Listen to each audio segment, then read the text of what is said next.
Assalamualaikum warahmatullahi wabarakatuh. Nah, salam sejahtera bagi kita semua.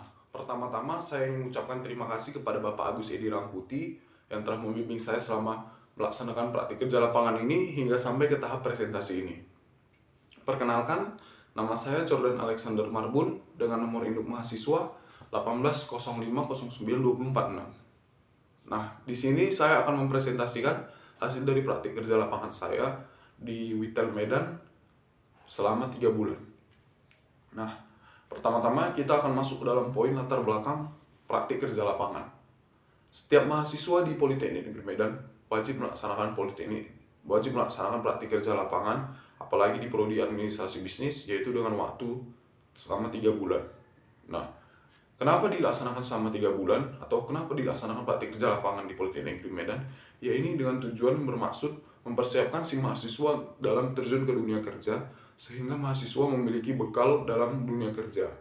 Nah, dengan sebagai tujuan di samping itu mengharumkan nama Politeknik Negeri Medan di dunia kerja sehingga perusahaan tidak lagi berpikir panjang dalam menerima mahasiswa dari Politeknik Negeri Medan dalam perusahaannya.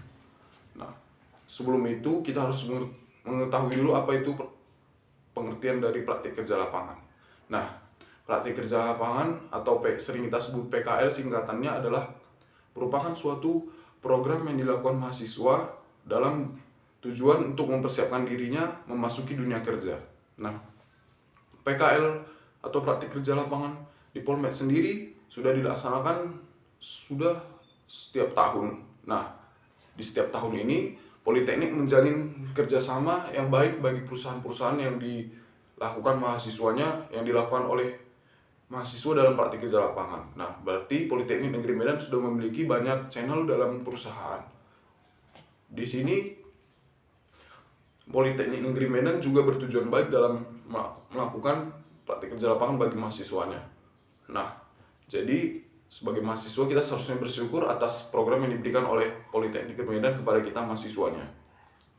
Nah, kemudian kita masuk ke dalam tahap waktu praktik kerja lapangan. Saya sendiri sebagai mahasiswa administrasi bisnis Politeknik Negeri Medan memiliki waktu praktik kerja lapangan selama 3 bulan, yaitu dimulai dengan tanggal 1 Maret hingga tanggal 7 Mei. Nah, selama 3 bulan itu saya mengikuti jam operasi kantor di Witel Medan, yaitu masuk pada pukul 8 pagi hingga pukul 12 siang istirahat, dan masuk kembali pukul 2 siang hingga pukul 5 sore pulang. Nah, kemudian kita masuk ke dalam tujuan dari praktik kerja lapangan, yaitu untuk memberikan wawasan dan pengetahuan kepada mahasiswa atau saya sendiri dalam mengaplikasikan teorinya kepada bangku kuliah ataupun di dunia kerja nantinya yang akan saya jalani. Nah, kemudian kita masuk ke dalam poin manfaat dari praktik kerja lapangan.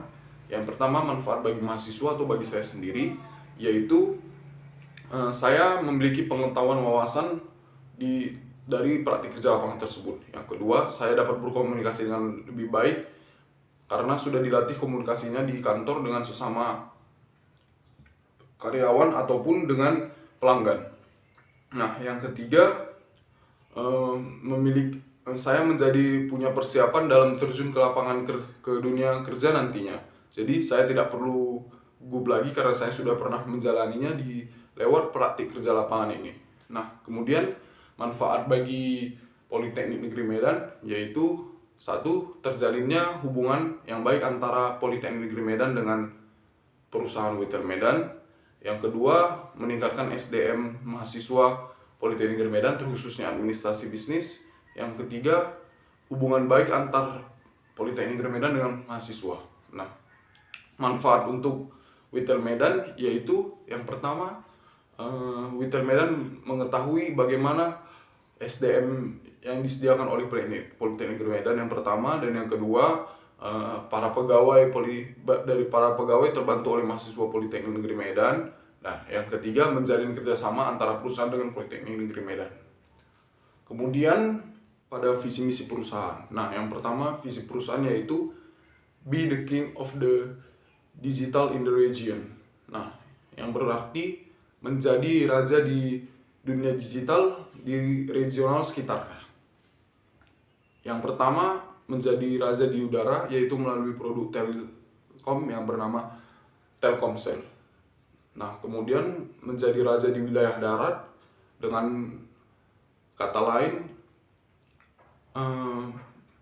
menggunakan fiber optik broadband di wilayah darat dan menguasai regionalnya, dan melalui laut menguasai regional laut yaitu dengan fiber optik broadband highway, sehingga dari visi Telkom tersebut mereka menjadi raja baik di udara, darat, dan laut. Nah, kemudian misi dari perusahaan yaitu Lead Indonesian to Digital and Innovation, yang berarti memimpin Indonesia menjadi digitalisasi, inovasi, dan globalisasi, di mana Telkom memberikan dengan slogan The World in Your Hand, yang bermaksud dunia ada di genggaman kita, di mana yang seperti yang kita ketahui di Indonesia masih ada juga atau banyak, bisa kita katakan banyak yang tidak mengenal internet. Nah, jika rakyat Indonesia kebanyakan mengenal internet, maka bisa kita katakan Indonesia bisa lebih bergerak maju ke depan, sehingga semua bisa serba digital dan semua praktis. Nah, kemudian kita masuk ke dalam sejarah perusahaan. Perusahaan Telkom ini sendiri berdiri sejak 18 Februari 1853 yang bertempatan di Batavia atau sekarang kita sebut kota Jakarta. Pertama-tama produk yang dimunculkan atau pelayanan yang dimunculkan oleh Telkom yaitu telegram. Nah, yaitu telegram yang dimunculkan pengiriman melalui Batavia atau Jakarta yang sekarang ke Bitterzoll atau Bogor, kota Bogor yang kita sebut sekarang. Dulunya PT Telekomunikasi namanya adalah Jawatan. Kemudian pada tahun 1961 diubah menjadi Perusahaan Negara Pos dan Telekomunikasi atau disebut PN Pos. Dan kemudian PN Postel ini dibagi menjadi dua, yaitu Perusahaan Negara Pos dan Giro dan kemudian Perusahaan Negara Telekomunikasi. Nah, pada tahun 1967 kemudian nama Telkom diubah kembali menjadi Perumtel atau Perusahaan Negara Telekomunikasi. Nah, kemudian pada tanggal 14 November 1995 maka disahkanlah atau digantilah nama Perusahaan Negara Telkom menjadi PT Telekomunikasi Indonesia. Nah, itulah sejarah singkat dari PT Telkom Indonesia. Kemudian kita masuk ke dalam tujuan dari PT Telkom Indonesia, yaitu tujuannya adalah menguasai pasar industri sebesar 60% dan menjadi perusahaan penyedia layanan telekomunikasi terbesar di Indonesia maupun di mancanegara. Nah, itulah tujuan dari perusahaan PT Telkom Indonesia. Kemudian kita masuk ke dalam pembahasan atau apa yang saya kerjakan selama PKL di Witel Medan. Nah, yang saya kerjakan di sana adalah ada beberapa pekerjaan, yaitu memvalidasi data, mengarsip elektronik, dan mengarsip secara nyata atau lewat arsip real kertas. Nah, yang pertama memvalidasi data, yaitu dengan menggunakan aplikasi MyCX. Nah, apa itu aplikasi MyCX? Aplikasi MyCX adalah aplikasi yang dibuat oleh PT Telekomunikasi Indonesia yang bertujuan untuk mendata pelanggan baik secara wilayah ataupun secara keseluruhan melalui apakah dia aktif atau tidak, apakah dia memiliki keluhan atau tidak. Itulah keseluruhan dari aplikasi MyCX, melihat pelanggan dan data-data pelanggan dan keluhan pelanggan. Nah, kemudian kita masuk ke dalam StarClick. StarClick ini digunakan untuk mendata wilayah dari para pelanggan ataupun calon pelanggan. Nah, sistem penggunaannya yaitu dengan apabila ada pelanggan yang ingin mendaftar, maka kita memasukkan wilayah alamat pelanggan tersebut dan kemudian StarClick nanti akan mengeluarkan maps dari wilayah calon pelanggan tersebut dan memperlihatkan apakah di sana ada kabel sambungan dari milik PT Telkom Indonesia atau tidak. Jika tidak ada, maka Telkom akan melaporkan ke bagian divisi pelayanan untuk membuat jaringan di sana atau menarik kabel ke wilayah tersebut. Dan jika ada, maka tidak perlu melakukan hal tersebut dan langsung disurvei dan memasang langganan IndiHome kepada calon pelanggan tersebut. Nah, itulah fungsi dari StarClick.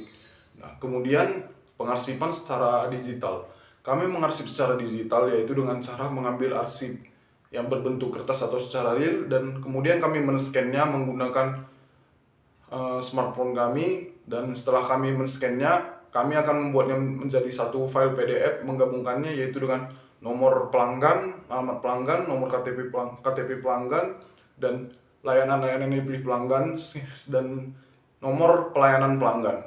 Jadi itu difoto dan disatukan ke dalam satu PDF, dan kemudian kami menguploadnya di MyCX atau aplikasi yang dikeluarkan oleh Telkom, dan kemudian kita upload lewat kontrak basah. Dan apabila kita sudah memasukkan nomor pelanggan tersebut yang mau kita upload, jika sudah oke, berarti data tersebut sudah terupload. Tetapi jika tidak, dia sudah tidak menggunakan IndiHome lagi. Jadi melalui aplikasi MyCX ini kita bisa melihat apakah si pelanggan masih menggunakan layanan IndiHome atau tidak, ataukah apakah si pelanggan sudah mencabut layanan tersebut atau tidak.